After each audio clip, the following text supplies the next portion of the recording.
আসসালামু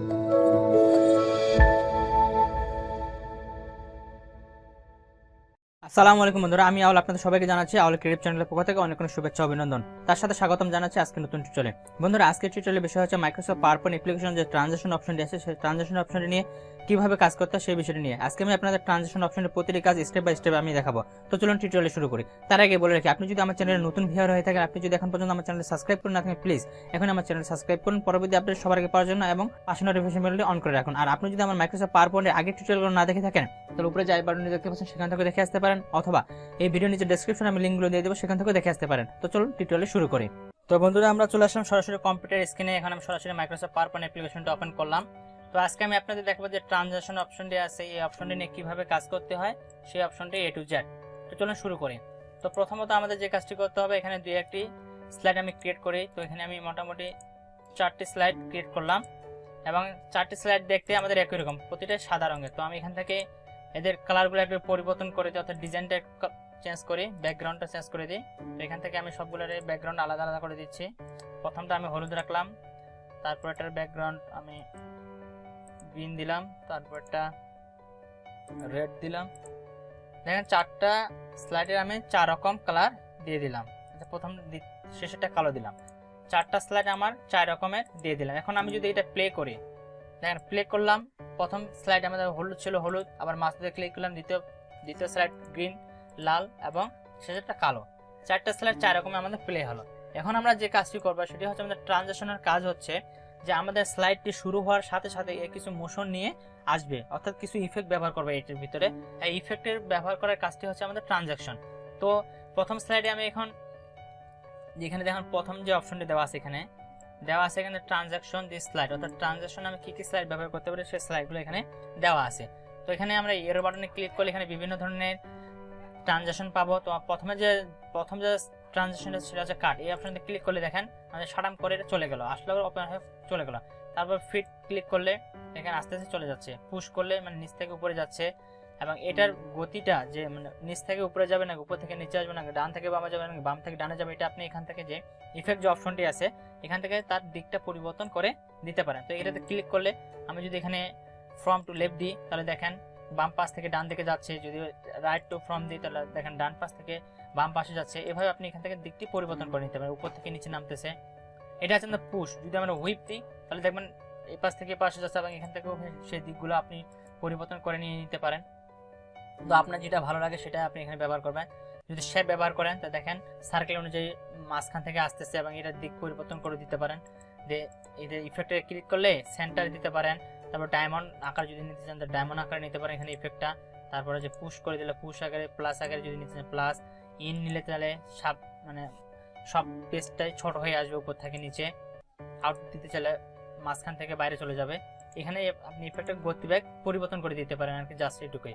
তো এখানে আপনি বিভিন্ন ধরনের ট্রানজিশন পাবেন। তো আমি প্রথম সার্কেলটার জন্য এই ফ্লাশ না, আমি এখান থেকে আপনাদের শেপ ডিজাইনটা এখানে ব্যবহার করলাম। প্রথম স্লাইডে আমি শেপ ডিজাইনটি ব্যবহার করলাম।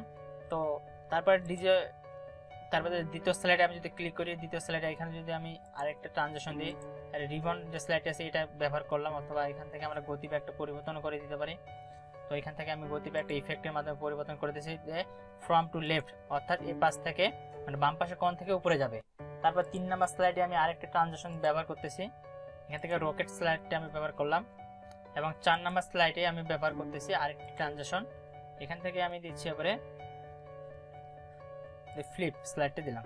দেখেন 4টা স্লাইডে যদি আমি এখানে প্লে বাটনে ক্লিক করি তো দেখেন প্রথম স্লাইডে আমাদের এভাবে ওপেন হলো। দেখেন কিন্তু শুধু প্রথম স্লাইডে আটকে আছে, দ্বিতীয় স্লাইডে আসতেছে না, সেজন্য আবার আমাদের মাউসে ক্লিক করতে হচ্ছে। ক্লিক করার পর দেখেন দ্বিতীয় স্লাইডটি আমাদের ওপেন হলো, এরপরে দ্বিতীয় স্লাইডটি ওপেন হওয়ার পর আবার আটকে আছে, তারপর মাউসে ক্লিক করলাম, তৃতীয় স্লাইডটি আসলো।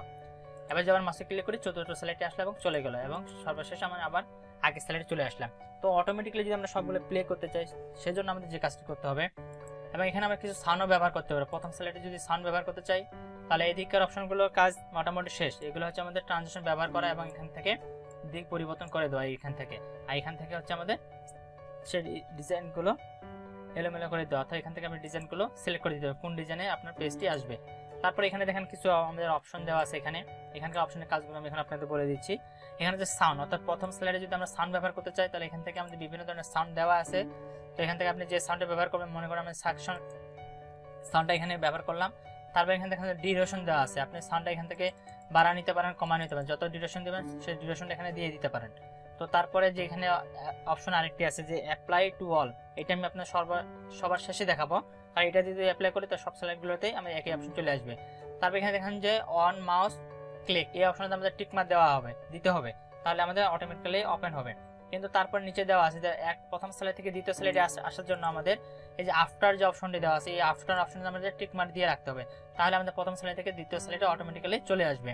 তো এখন দেখেন আমি যদি প্লে করি তাহলে দেখেন প্রথম স্লাইডটি ওপেন হলো এবং দ্বিতীয় স্লাইডটিও ওপেন হয়ে গেল। কিন্তু দ্বিতীয় স্লাইডটি ওপেন হওয়ার পর আটকে আছে, কারণ আমরা দ্বিতীয় স্লাইডের পর তৃতীয় যে স্লাইডটি আছে, মানে দ্বিতীয় স্লাইডে আমি এখানে আফটার টিক মার্ক দিইনি, এর জন্য আমাদের এখানে তৃতীয় স্লাইডে আসতেছে না। তো একটা স্লাইডের পর আরেকটা স্লাইড নিয়ে আসার জন্য সেজন্য আমাদের এখানে আফটারটাতে সবগুলোতে আমাদের টিক মার্ক দিয়ে দিতে হবে, তাহলে একটা স্লাইডের পর আরেকটা স্লাইড আমরা চলে আসবে। তো আমি প্রথম স্লাইড থেকে যদি এখন প্লে করি তো দেখবেন 4টি স্লাইডে আমাদের ওপেন হচ্ছে। তো দেখেন প্রথম স্লাইড, দ্বিতীয় স্লাইড, তৃতীয় স্লাইড এবং সর্বশেষ চতুর্থ স্লাইডে আমাদের ওপেন হয়ে চলে গেল। তো আমরা প্রথম স্লাইডে সাউন্ড ব্যবহার করছিলাম এবং দ্বিতীয় স্লাইডে আরেকটি সাউন্ড ব্যবহার করি, এখান থেকে আমি ক্লিক দিলাম। চতুর্থ স্লাইডে আরেকটি সাউন্ড ব্যবহার করে এখান থেকে আমি এই স্লাইডে এই সাউন্ডটা দিয়ে দিলাম। 4 নম্বর স্লাইডে আমি এখান থেকে এরো সাউন্ড দিয়ে দিলাম। এখন আমি যদি এখানে ক্লিক করি, 1 নম্বর স্লাইডে সিলেক্ট করার পর যদি ক্লিক করি, 4টা স্লাইডে ওপেন হচ্ছে এবং 4 রকমের সাউন্ড কিন্তু আপনারা শুনতে পাচ্ছেন। এটা হচ্ছে আমাদের সাউন্ড ইফেক্ট করতে পারি এবং একটা স্লাইড থেকে আরেকটা স্লাইডে কিভাবে আসতে পারে সেটা হচ্ছে আমাদের এখানে ক্লিক, অন মাউস এবং আফটার, এই দুটো অপশন আমরা সবসময় টিক মার্ক দিয়ে রাখবো। এখন দেখেন এখানে আরেকটি অপশনের কাজ আমি শুধু আপনাদের বাকি রাখছি, দেখাইনি এখনো। সেটি হচ্ছে আমাদের 1 নাম্বার ইফেক্ট, অর্থাৎ আপনি যদি একটা স্লাইডে সব ইফেক্টগুলো ব্যবহার করতে চান, মনে করেন আমি এখানে যতগুলো ইফেক্ট আছে সব ইফেক্টগুলো যদি ডিলিট করে দিই, তো এখান থেকে আমি নন করে দিলাম, তাহলে আমাদের একটা ইফেক্টও আর এখানে প্লে হবে না 3 নাম্বার এবং 2 নাম্বার সিলেক্টে। তো এখান থেকে আমি যদি এখানে যদি এখন প্রথম স্লাইডটা যদি ওপেন করি তো দেখেন কি হয়, শুধু প্রথম স্লাইডের ইফেক্টটা দেখলাম আমরা, আর কোনো স্লাইডের ইফেক্ট আমরা দেখতে পারলাম না, কারণ এখানকার ইফেক্টগুলো আমরা নন করে দিয়েছি। তো আমরা যদি প্রথম যে ইফেক্টটা ব্যবহার করছি সেই ইফেক্টটা যদি সবগুলো স্লাইডে ব্যবহার করতে চাই, সেজন্য আমাদের যে অ্যাপ্লাই টু অল অপশনটি আছে, এই অ্যাপ্লাই টু অল অপশনটাতে ক্লিক করলে সব ইফেক্টগুলোই, মানে যতগুলো স্লাইড আছে আমার সব স্লাইডগুলোতে এই ইফেক্টটা ব্যবহার হবে। তো এখন আমি যদি ক্লিক করি, দেখেন ওপেন বাটনে ক্লিক করলাম, প্রথম স্লাইডে চলে গেল, দ্বিতীয় স্লাইডে চলে গেল, তৃতীয় স্লাইড চলে গেল, চতুর্থ স্লাইড চলে গেল। তো এটা কেন গেল এইভাবে, কারণ আমরা প্রথম স্লাইডে যে দিকটা দিয়েছিলাম এখান থেকে, সেই দিকটা সব স্লাইডগুলোতে ব্যবহার হয়েছে। তো আমি এখান থেকে যদি দ্বিতীয় স্লাইডের দিকটা পরিবর্তন করে দিই, যে ডায়মন্ড করে দিলাম এটা, তৃতীয় স্লাইডের দিকটা পরিবর্তন করে দিলাম ইন, এবং চতুর্থ স্লাইডের করে দিলাম আউট। এখন দেখেন আমি যদি 4টা স্লাইড ওপেন করি তো দেখবেন 4 রকমের হবে, এটা ওপেন হলো দ্বিতীয় স্লাইড, তৃতীয় স্লাইড এবং চতুর্থ স্লাইড, 4টা স্লাইড 4 ভাবে আমাদের ওপেন হলো। এই ছিল মোটামুটি ট্রানজিশনের কাজগুলো। পরবর্তীতে আমি আপনাদের অ্যানিমেশন নিয়ে কিভাবে কাজ করতে হয় সেই বিষয়টা নিয়ে দেখাবো। আশা করি আপনাদের এই ট্রানজিশনের কাজগুলো সবগুলোই বুঝতে পেরেছেন। যদি কোনো বুঝতে অসুবিধা হয় আপনারা আমাকে কমেন্ট করে জানাবেন। যদি কোনো প্রশ্ন থাকে আমি আমার যথাসাধ্য আপনাদের সকল প্রশ্নের উত্তর দেওয়ার চেষ্টা করবো ইনশাআল্লাহ।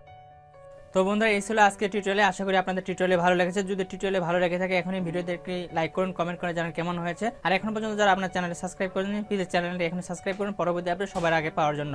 তো সবাই ভালো থাকবেন, সুস্থ থাকবেন, দেখা হবে পরবর্তীতে আবার নতুন কোনো টিউটোরিয়ালে। আল্লাহ হাফেজ।